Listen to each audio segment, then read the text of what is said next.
वबरकातुहू। मेरे भाइयों दोस्तों बुजुर्गों, एक पैगाम को आप लोगों के पास लेकर आए और यह पैगाम किसका पैगाम?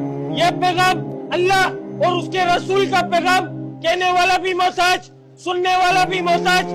हम सब ला इलाहा इल्लल्लाहु मुहम्मद रसूलुल्लाह के मोहताज। मेरे भाई, वीडियो बनाने का मकसद नाम बनाना, दौलत कमाना, शोहरत पाना कोई मकसद नहीं है। वीडियो बनाने का मकसद ये है कि मेरे भाई पूरा दिन पूरी दुनिया के अंदर किस तरीके से आम हो जाए, जिस तरीके से मोबाइलों के ऊपर, सोशल मीडिया के ऊपर नाचना गाना हम लोगों ने आम करा, बेहयाई को हम लोगों ने फैलाया, फहाशी को हम लोगों ने फैलाया, हमारी मस्तूरात के पर्दे खत्म हम लोगों ने कराए, हमारी मस्तूरात को फैशन लेवल हम लोगों ने बनाया। तो इसी के पॉजिटिव अल्लाह का पैगाम पूरी दुनिया के अंदर आम हो जाए, इसी की मेहनत, फिक्र और कोशिश कर रहे मेरे भाई।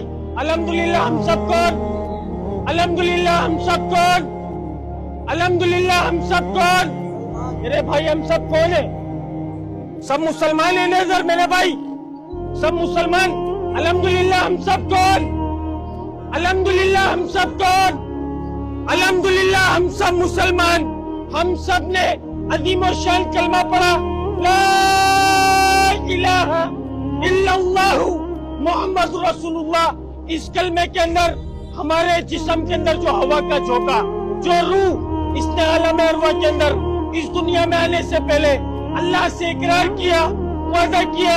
वो क्या इकरार और क्या वादा था कि या अल्लाह हम दुनिया में जाएंगे, तेरे हुक्म को मानेंगे, आपके नबी के तरीकों के ऊपर जिंदगियों को गुजारेंगे। लेकिन दुनिया में आए, दुनिया की चमक को देखा, दुनिया की रंगीनियों को देखा, दुनिया की गलाजत को देखा, दुनिया के कदर को देखा और देखकर इसकी गंदगी के अंदर अपने मुंह को ऐसा मारा, ऐसा मारा, ऐसा मारा जैसे ये हमारा ठिकाना, हमें इधर रह कर जाना है, हमारी अय्याशियों का चाहिए, जितनी अय्याशियां करनी है हमें इधर करनी है, आखिरत में जो होगा देखा जाएगा। हदीस पाक में आ रहा है, रसूलुल्लाह सल्लल्लाहु अलैहि वसल्लम ने फरमाया, जिसका मफहूम कि दुनिया मुसलमानों के लिए कैद खाना और काफिरों के लिए जन्नत, नाउजुबिल्लाह, काफिरों के साथ साथ हम लोग इसको अपनी जन्नत, अपनी अय्याशियों का अड्डा समझ बैठे मेरे भाई। अल्लाह के वास्ते मेरे भाई, दुनिया अय्याशी का अड्डा नहीं है, दुनिया हमारा ठिकाना नहीं है। हमारा ठिकाना आखिरत, हमारा ठिकाना जन्नत। और उस जन्नत का कौन हकदार? जो अल्लाह के हुक्म को नबी के तरीकों से पूरा करेगा। खुदा की कसम, खुदा की कसम, उस जन्नत का वो हकदार अल्लाह ताला कुरान पाक में फरमाता है, जिसका मफहूम है कि मैंने अपने बरकीज़ा बंदों के लिए ऐसी आंखों की ठंडक का सामान तैयार कर कर रखा जो ना किसी आंख ने देखा, ना किसी कान ने सुना, ना किसी के दिल के ऊपर उसका गुमान गुजरा। उस नेमत का हकदार कौन? जो अल्लाह के हुक्म को नबी के तरीकों से पूरा कर कर जाएगा, उस नेमत का हकदार वो। कलमा पढ़ने के बाद अल्लाह का सबसे बड़ा हुक्म हम सब पर क्या फर्ज हुआ मेरे भाई? कलमा पढ़ने के बाद अल्लाह का सबसे बड़ा हुक्म हम सब पर क्या फर्ज हुआ मेरे भाई? समझ नहीं आ रही बात समझ नहीं आ रही, समझानी पड़ेगी। कलमा पढ़ने के बाद अल्लाह का सबसे बड़ा हुक्म मुझ पर, तुम लोगों पर, पूरी दुनिया के मुसलमानों पर जो फर्ज हुआ था वो नमाज। और आज मुअज्जिन बुला रहा है, अल्लाह का हुक्म आ रहा है, हय्या अलस सलाह, हय्या अलल फलाह, आओ नमाज की तरफ, आओ कामयाबी की तरफ। खुदा की कसम नहीं होगा।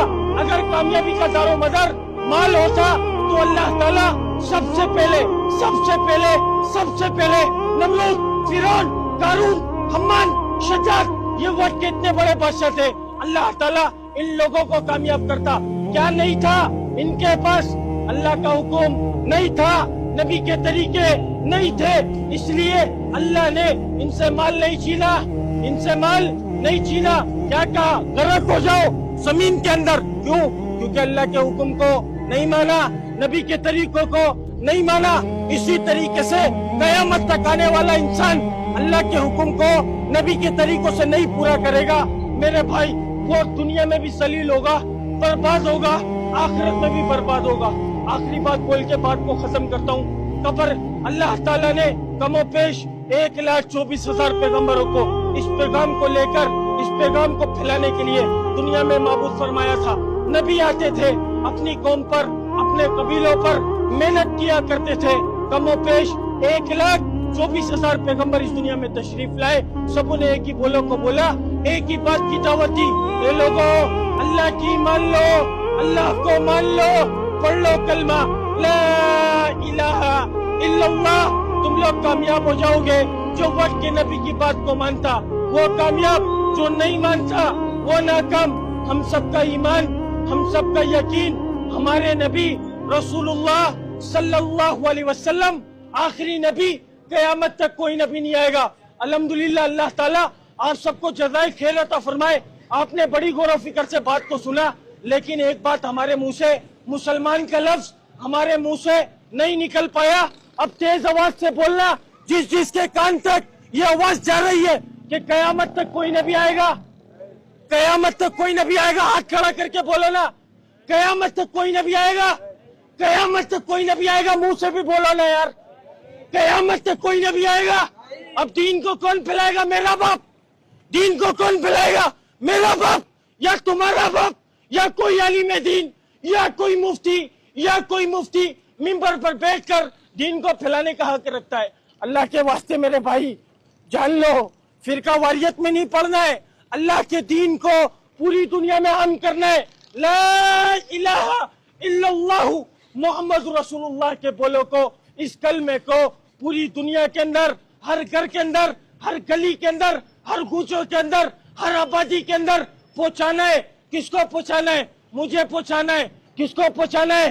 کون پہنچائے گا؟ اس کو ہاتھ کھڑا کرو نا, کون پہنچائے گا؟ مجھے پہنچانا ہے. اللہ کے واسطے میرے بھائی اپنے مقصد کو جانو. ہم دنیا میں دنیا بنانے نہیں آئے, ہم دنیا میں دنیا کمانے نہیں آئے. وہ اللہ پوچھے گا, اللہ کی قسم وہ پوچھے گا کہ میرا دین مٹ رہا تھا, تم نے میرے دین کے لیے کیا کرا؟ آج ہمارے ضمیر ایسا مر چکا ہے کہ ہمارے لیے حق کے لیے آواز اٹھانا ہمارے لیے مشکل ہو چکا ہے. اللہ کے واسطے میرے بھائی اس لا الہ الا اللہ محمد رسول اللہ کے لیے آواز کو اٹھاؤ. پوری دنیا کے اندر پھیلانا ہے, ہم سب کو پھیلانا ہے. اسی پیغام کو آپ لوگوں کے پاس لے کر آیا تھا. نہ کوئی عالم دین ہوں بھائی, نہ کوئی مفتی ہوں. جتنا علم میرے پاس تھا اتنا علم آپ لوگوں کے پاس لے کر آیا. کیوں لے کر آیا؟ کیونکہ میرے نبی نے فرمایا جس شخص کو ایک آیت معلوم ہے اس کے اوپر فرض ہے کہ اس کی تبلیغ کرنا, لوگوں تک پہنچانا. اب جتنا علم آپ لوگوں کے پاس لے کر آیا, یہ آپ کے اوپر بھی فرض ہے میرے بھائی کہ ہر گھر تک, ہر جگہ تک, ہر مسلمان بھائی تک اس بات کو پہنچانا. میرے بھائی اگر کوئی بات بری لگی ہو تو دل سے معذرت چاہوں گا. نہ کوئی عالم دین ہوں, نہ کوئی مفتی ہوں میرے بھائی. السلام علیکم ورحمۃ اللہ وبرکاتہ.